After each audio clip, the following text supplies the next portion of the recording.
What's going on, people? It's Jimmy Lincoln with SpitFireHipHop.com. We have a very special guest tonight, Amir, New York MC. I wouldn't call him a rapper. I think he's an MC, more of an MC to me. Thank you. The Thank thing you. that he gives forth from his vocal cords to the world, man. I believe we should call him an MC. Amir, how you doing this evening, man? Thank you, brother. I'm doing great, man. I'm out here today being in Nashville, getting ready for a set downstairs and a law. So I just thank you for having me, bro. I really appreciate people who do real journalism, and you being one of them, Jimmy. So I really do. That's why I reached out to make sure I had to make sure I double back and loop in with you guys, man. Right. No, again, man, I truly appreciate your time. What I'll do, man, you know, just to get started with the flow of the interview. Tell me, you know, growing up, man, who were those people that influenced you to become who you are now? I mean, I know that's a long journey, right, to start to who you are now, but those people that really my sister. Your sister? My sister. Mm-hmm. My sister was one of the first people to introduce me to hip hop. I stole her tapes. She introduced me to hip hop via like second or third party. Like she had tapes that were older under her bed, and like this shoe box and she had like a box, like a tape player. So my first introduction was stealing her stuff, and this was after it was like dust on it at this point. You know, I stole it and just started listening to these tapes. So she had stuff like Rakim and etc. underneath her bed and stuff, and I'm listening. And I started writing down the lyrics. Okay. And when I started writing, I started reading it on paper, I said, "Oh, this is crazy." And you know, the church. My grandmother had drum and organ in church. Okay. And my mother she is a huge fan of jazz music and very eclectic musical palette. So honestly, outside of other artists, I would say the women that helped raise me, those three women were the directly or indirectly the major impact as to why I fell in love with sounds and music and words itself. Yeah.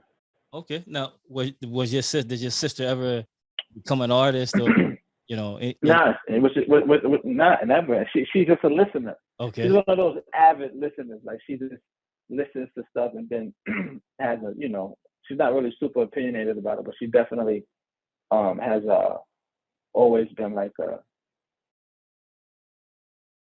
just somebody at that age I looked to for, like, she would know if the music was hot, right? You know what I'm saying? So right. And then from there I started developing my own taste, and yeah. Okay. For sure. And what would you, as I mentioned a few minutes ago, you know, to me, you're an MC, right? And I know that's a journey, right? You don't start off. Most people don't start off that way. Where did you? How do you describe your style, right? And where I know some of those influences you just mentioned kind of help you get here. But initially, when you started, what were you doing? You know, what type of what was your style like when you started? It was very 2 to 4 bars, like and I would just repeat 2 to 4 bars. I would say it was very like reminiscent of I don't want to say. Great, yeah, this is a great question. Because I stole the tapes, right? And Rakim was the first person I ever wrote his lyrics down. Okay. I thought he was the coldest, but he never smiled or nothing. He was just very, drop something on you, you'd be like sitting there for days, like, that's crazy what he said. So I wanted to kind of like be thought-provoking, but still not lose my edge.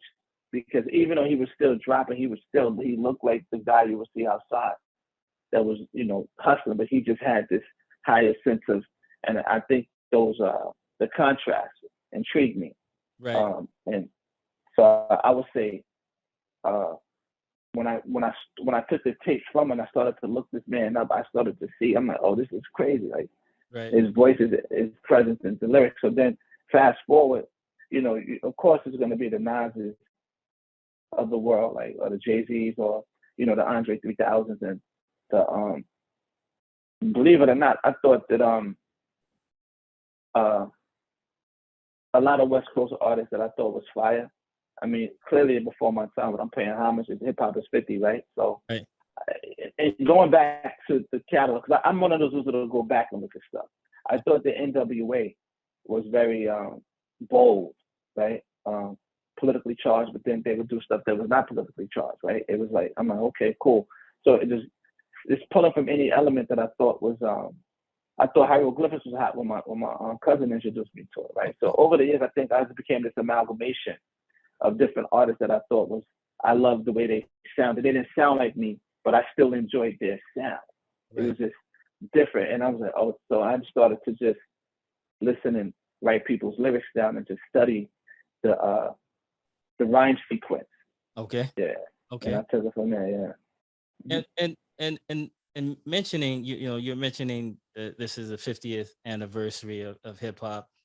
What era is your era of hip hop where you actually, you started listening and you started to understand what was going on? I'm gonna say, really listening going on, bro. I'm gonna say Nas, Jay, Biggie. Okay. Yeah, that's when I really started to like become like, oh, you hear what he said. It was like a bunch of you heard what he said type of vibes, locks. Okay. That's when I started to listen. Okay. I wasn't really outside with everybody, but I was able to really listen and be like, oh, this is crazy. Yeah, that era. That's the era that I started to really jot it down. Okay. So you kind of started with 2 to 4 bars and you matured to 8 to 10 bars, if you will. Yes. And then now you're I mean you're out of the stratosphere right now, man. Nah. I'm a student of the game, man. I think when I started out with those 2 to 4 bars, it was just trying to like some of the I'm like, oh, you're kind of like, it's like riding a bike. You're like, oh, I could actually take 2 steps and not trip, right? Right. So it was kind of like, that was kind of my approach. Like, if I can, and I'm gonna start putting these steps together, like, and that's how I started to learn how to write. Okay. A lot of trash raps. My brother has my first rhyme book, and I had a song I wrote called No Pork. Totally crazy. This shit was crazy. I said something like, we disrespect them, we neglect them, always want to sex them. I know they get tired of our pork and our lies. What was I thinking as a kid saying this? I didn't even know. How old I had to be like 12 or 11. I said, they get tired of the pork and the lies. What was I talking about, man? My brother brings that up to me. He said, yo, I don't know who you thought you was when you was a kid, but you had a verse. We disrespect them, neglect them. Like, what what was I talking about? Right. That was one of the first lines I ever wrote. Yeah. Wow. Crazy. Yeah, that's how, that's usually how it starts, right? I mean, you try to get into it, and then you're just writing whatever comes to your head, right? Whether it rhymes or not. Right. Yeah. Right. That's pretty hilarious, man.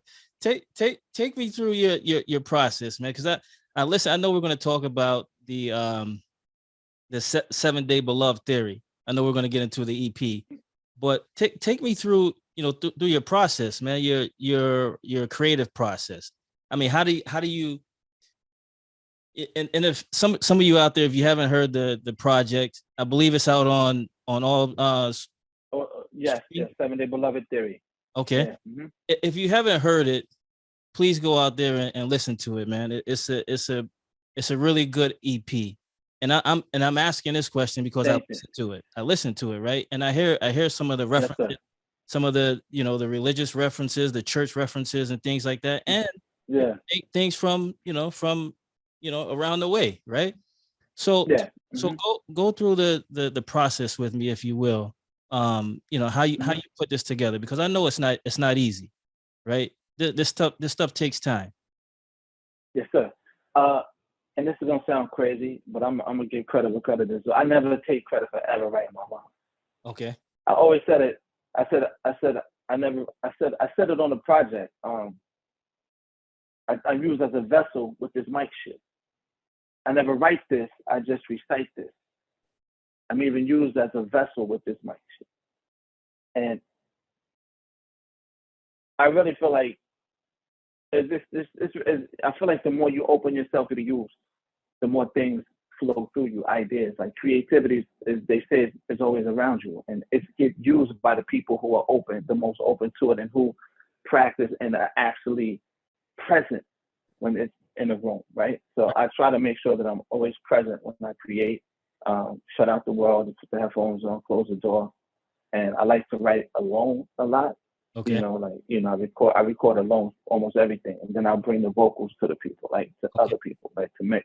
Yeah. But that's primarily it, man. And I definitely, I start with the mumbling. Okay. And then I'll kind of just let the words I let the rhythm, like a rhythmic, because I'm trying to find a pocket first. Then once I find my pocket, then I try to find words that sit in these pockets, and then I start to. It becomes like a process, like a of sorts. It really just starts to fall into place. It's very unexplainable, but if you see it, you'll be like, okay, I see what he did. Like the mumbling starts, pocket next, words of sorts jumbling, the mumbling words, and then the bars start to formulate for me. Right. Yeah. No, I understand what you're saying. It's sort of like, someone who runs track, right? They start off, they kind of walk a little bit, then they pick up the knee, right, pick up the knees a little bit, and by the time you know it, they're in a full sprint, right? And so I understand exactly what you're saying. There's a pattern to what you do, and there's a rhythm, like you said, there's a rhythm to it. What do you have, like, specific things that you do when you go into the studio to get ready? Is there a sort of a warm up to it, or you just go in, man? You know you're going into the studio. You just go in, you do what you do. No, I usually put YouTube videos in the back on the TV, and I mute it. Okay. And I let YouTube run in the background, mute it. And when I put YouTube in the back, mute it, just images will be in the back of me, right? I'll pull up certain images, and then I'll just turn the music on. Okay. And I usually like these vanilla cream, like these vanilla cream sandalwood kind of candles. I like that scent. Okay. And Okay. Yeah, I like that, and I like that kind of, yeah. Those are two things I always like to burn. This one specific scent, and when I burn it, it's like I put it in a corner of the room. Okay. And then I just, yeah. Those are two things. Usually some images in the back and a candle. Okay. Yeah. Okay. Yeah. No, that's and I guess the images from the YouTube videos help kind of get some thoughts going in your head. And they're very random. It can right. just random. Right. Yeah, so. Man. No, if you're listening, man, we have Amir. Amir is traveling right now. I believe you're in Tennessee right now. Nashville, yeah. Nashville got a show on. Yeah, we're doing sound check. I came upstairs to make sure I do this with you. Okay, I appreciate that, man. So what's going on? It's the 50th anniversary of hip hop. What are you doing in Nashville right now?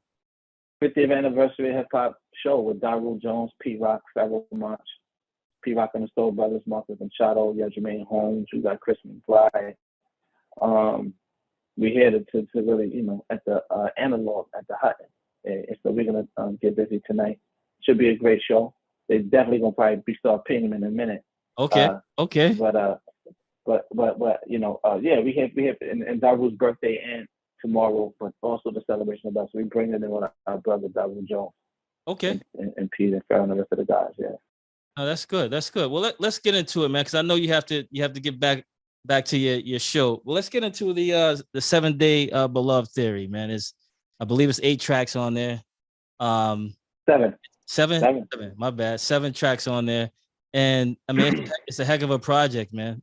From the very start, man. Thank you, man. And that the production on it. Talk about the production. We'll get into what you said on it, but the production is crazy, man. I mean, it doesn't let off from the very start to the very end. It doesn't let up. Thank you.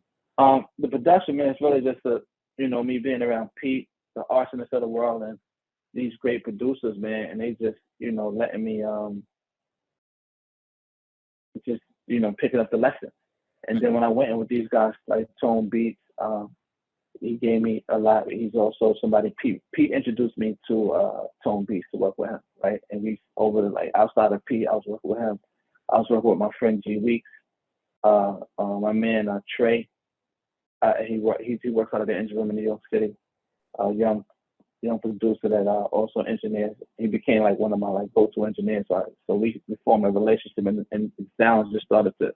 You can hear the sound started to fuse and become like a thing. Okay. And then I had Shanghai.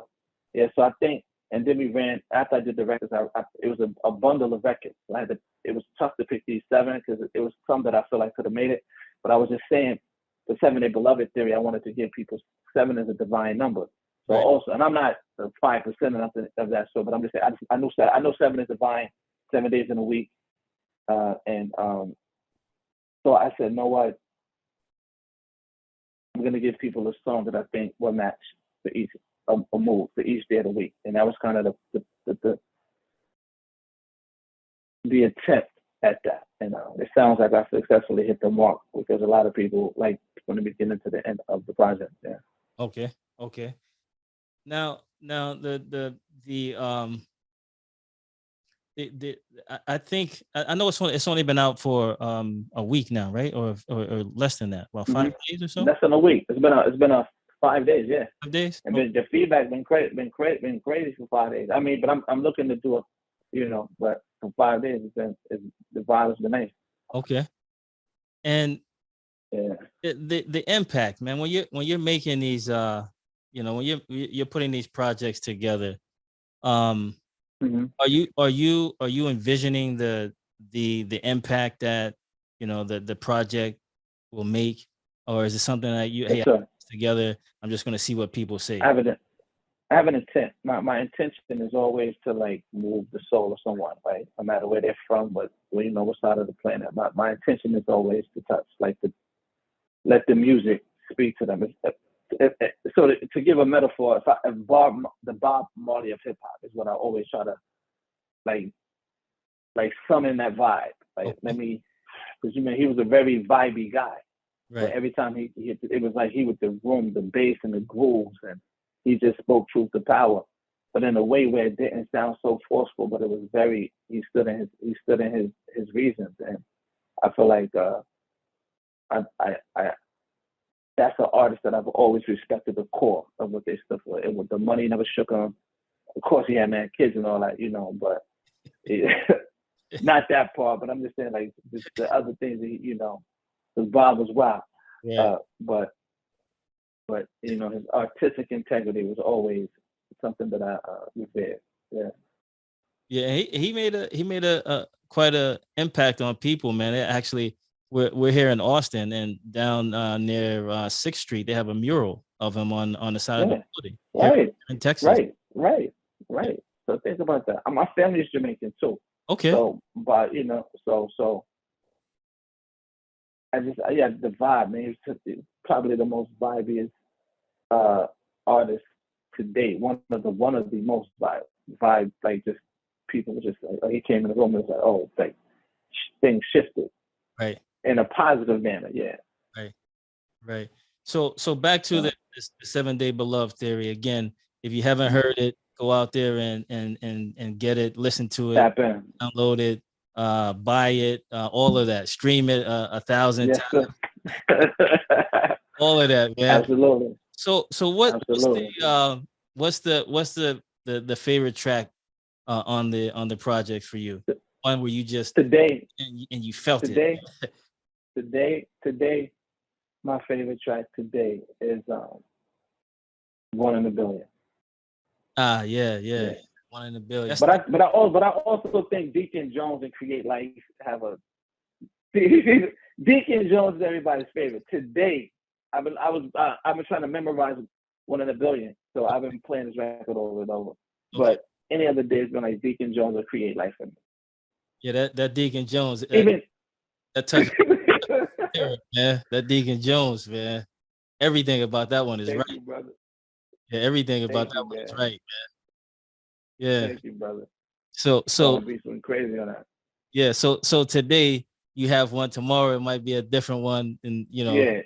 okay. It's a very, vibe driven like EP. Like I try to, 7 different moves each day of the week, and I think today I'm in, probably 1 in a billion moves. Yeah. Okay. And But the whole week, Deacon Jones has been running strong. Everybody has been like, "Yo, Deacon Jones." I'm like, that he's that like, yeah, that, that's that your thing favorite. that thing bangs, man. Yeah, that's my favorite, man. That's my favorite. He looks at me like, yeah, that is the one. All right. That's the one, Okay. man. That's the one. And that's number. I think it's number 2, right? It's number 2. Yeah. Yeah, track number 2. Yeah. That thing is real, man. Like I said, man, that thing, as soon as it starts, you can feel it. Most times you have to hear the music, right? And then you start listening to the Mm-hmm. words. If that music is not right, maybe I don't listen to that track. Yeah. But that music comes in, man. Right. Then you come spitting, and it's wow, like wow. Yeah, that Deacon Jones track, man, is crazy. It's crazy. Thank you, brother. Thank you. Shout out to my man Tone Beast. He went crazy on that. So beyond music, and again, I know I said it earlier. I know I have to let you go, but beyond Yes, music, sir. Mm-hmm. what are your hobbies? What do you do outside Yo, of? man, I'm really into art. Like when I say art, man, like not fake art either, man. Like I just like technology, art, sneakers, cooking, like food and stuff. People know me, know I always know. I'm skinny, but people know I know where to find the best, like the food. I'm gonna tell you if it's trash Okay. and not be biased about it. I mean, from me knowing the best Jamaican spots, I put up a thing today about pizza in New York City, right? So I Okay. have this, ongoing debate in barbershops about who got the best slices in New York City. And, I've taken on the challenge of like telling people like who I personally think got the best slices. And I don't care if it's in Queens, Brooklyn, I'm driving to the spot to tell you, and I'm going to try it. And I, Yeah. So, and one slice. and I think I saw that. So I do. I think Yeah. on Instagram you have that. I think it's one of your latest Yeah. posts, right? Yeah. And that's one for Joe's pizza. But I mean, I'm really been like, like I said, man, I'm not, I read a lot. I watch a lot of documentaries. I like, trying new foods, for my palate, man, and artsy stuff, man. Like kind of like, of course the fashion, and of course, but not to the point where it's loud in your face. Right. I like very like cool, like boutique pieces. But very much lately, man, my main focus has been like this fusion of art and technology because of my background Okay. outside of music. So I've been really, really heavy pointing, getting at that for sure. Okay. No, good. Hey, rapid fire. 3 more questions. First thing come to your head when you hear this question, just answer it. Favorite hip hop album of all time. Illmatic. Illmatic. Okay. Yeah. Yeah, that's probably at the top of a lot of people's list. Illmatic. Yeah. The next one is dream collaboration with any artist, living or deceased. Bob Marley. Marley. That's a good one. Your thoughts on the current state of hip hop?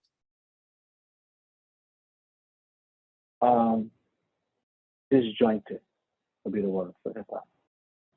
Elaborate on that a little bit, if you will. When I say it's disjointed, it's a bunch of efforts being made, but they're not in unison or in harmony.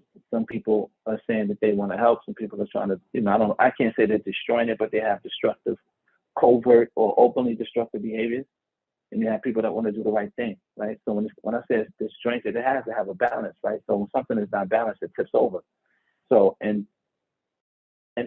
this thing of the culture of hip hop has always been pretty disjointed. Like this person's doing this, I'm doing that. I don't care. I'm getting money, stay on my way. And so we've created a culture of celebrated divisiveness, right, over the years, right? So if I can divide you and you don't really know your true power and your power of your voice, right? Voice is the only weapon we have.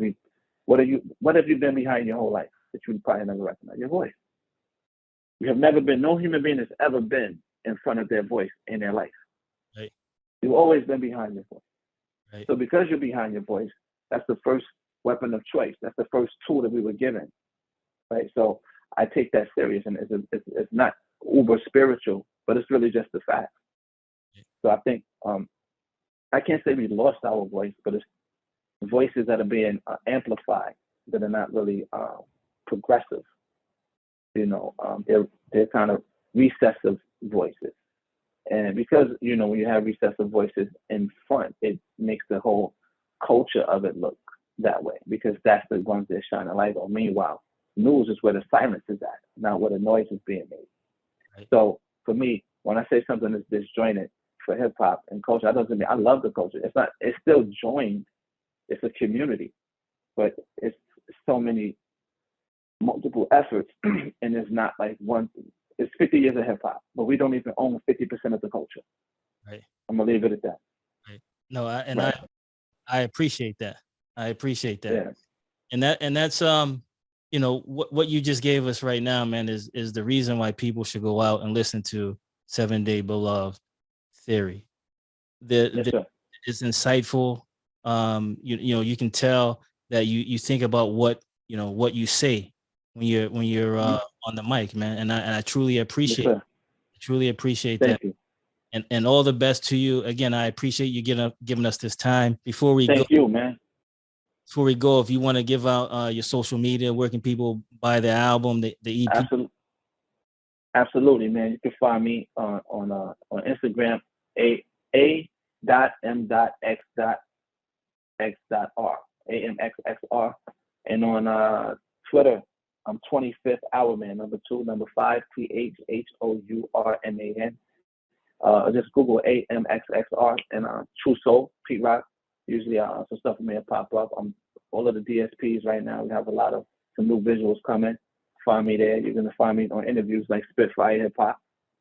Hopefully, just build from here. I'm just building with people who are building. To build a community of real media and real coverage and real. Anytime you got a topic you want to talk about, man, always feel free to hit me, whether it's offline or even for interview purposes, because that's how you really build a strong line of communication and keeping our finger on the pulse. So for me, I've always saluted, and when I read that article you put together on the first effort I made with True Soul and P, it was the best written one that I saw. Yeah, man, we truly appreciate that, man. Definitely, because we try to put a good effort forward, man, in what we do here. So for you to mention that and to recognize that, I truly appreciate that. Yeah, and thank you for taking the time to do that, because people think because they get these huge looks, but it's not quality. Right. You get a lot of huge looks, but if it's not quality, it doesn't matter. That was a very quality, well-written piece. So it stuck with me. For 2 years, it stuck with me. And beyond. We appreciate that, man. Again, Amir. Yes, sir. Get back to the celebration there, man. Get back with you guys. Make sure to go out and cop that 7 Day Beloved Theory. Beloved, yes, sir. I'm sorry, am I pronouncing it wrong? Beloved? Beloved, 7 Day Beloved Theory, yeah. Beloved Theory. Okay, my bad. 7 Day Beloved Theory, man. Go out there and get it. Yes, sir. And Amir, again, man, we appreciate your time, man. All the best to you, and hopefully we can do this Thank you, man. again soon. Absolutely, man.